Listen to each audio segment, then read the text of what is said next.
Comfort is killing you. Not dramatically, not loudly, quietly. Every soft bed, every warm shower, every meal delivered to your door, every distraction that saves you from feeling even a second of discomfort. You think comfort is the reward. Seneca thought it was the trap. 2,000 years ago, before dopamine, before algorithms, before climate control, a Roman philosopher practiced something that would terrify most people today. He intentionally suffered, not because he hated life, but because he understood it. Today, we talk about voluntary discomfort, not as motivation, not as productivity porn, but as a weapon. This is the Seneca method. Part 1. Why comfort makes you weak. You wake up comfortable. You eat without hunger. You sleep without exhaustion. You scroll without purpose. And slowly, your tolerance for pain drops to zero. A delayed reply feels like rejection. A cold room feels unbearable. A single bad day feels like a crisis. Seneca warned about this exact thing. He wrote, "A man who has anticipated the coming of troubles takes away their power when they arrive." Modern translation: if you never practice hardship, hardship will destroy you when it shows up uninvited. Comfort trains you to panic. Discomfort trains you to endure. Part 2. What voluntary discomfort actually is. Let's be clear. Voluntary discomfort is not self-harm. It's not punishment. It's not masochism. It's controlled exposure to difficulty. You choose it. You limit it. You exit it stronger. Seneca would intentionally eat the poorest food, wear rough clothing, live below his status, and then ask himself one question. Is this what I feared? That's the method. You don't imagine worst-case scenarios. You rehearse them.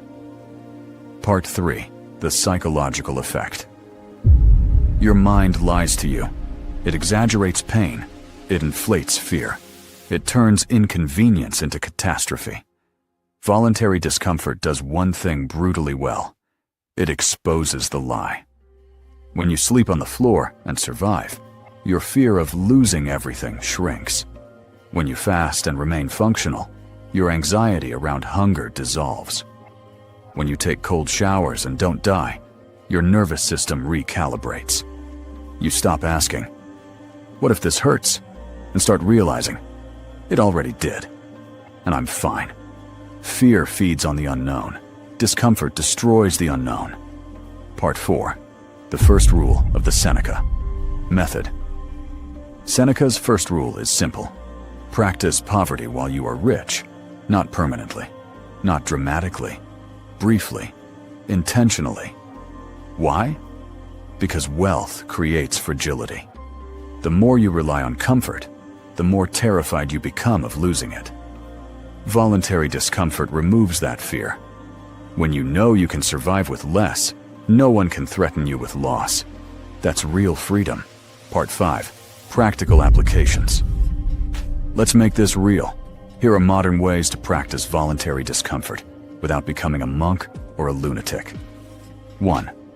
Eat like you're poor, sometimes, once or twice a week. Plain food.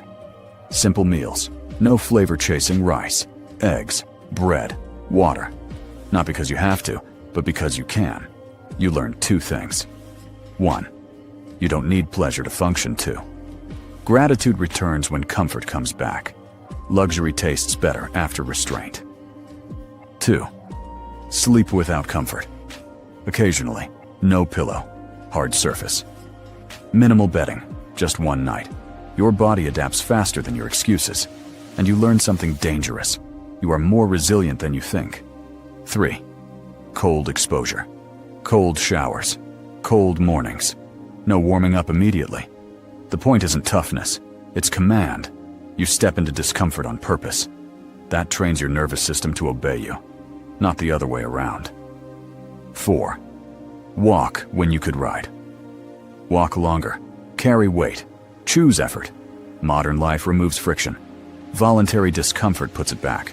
Effort restores respect for your body. 5. Digital discomfort. This one scares people the most. No phone, no music, no stimulation, just silence. Seneca spent time alone with his thoughts. Most people avoid that at all costs. Silence reveals who you are when distraction is gone. Part 6. The emotional discomfort nobody talks about. Physical discomfort is easy. Emotional discomfort is where people break. Seneca practiced being misunderstood, being ignored, being disliked, without defending himself, without explaining. Can you sit with unanswered messages, lack of validation, being unimpressive without reaching for reassurance? That's voluntary discomfort too, and it builds emotional invincibility. Part 7. Why this makes you dangerous. A man who fears nothing can't be controlled. A person who knows they can endure pain, doesn't beg, doesn't cling, doesn't compromise values for comfort. They negotiate from strength. They walk away easily. They don't panic when life tightens its grip. That's why ancient philosophers practiced this, not for aesthetics, for leverage. Part 8. The balance. Do not miss this. Seneca also warned, discomfort is training, not a lifestyle. You return to comfort with awareness, not addiction. The goal is not suffering. The goal is independence from fear. If discomfort becomes identity, you miss the point. You step into hardship, then step back into ease without becoming soft again. Part 9. The question you must ask yourself.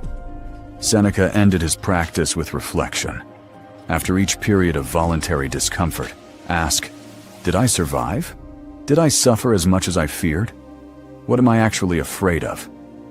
Most of the time, the answer is silence. Because fear collapses under experience. You don't need more motivation. You don't need hacks. You don't need comfort. You need controlled hardship. Not because life is cruel, but because life is unpredictable. Voluntary discomfort prepares you for the moment when discomfort is no longer voluntary. Practice now, or panic later.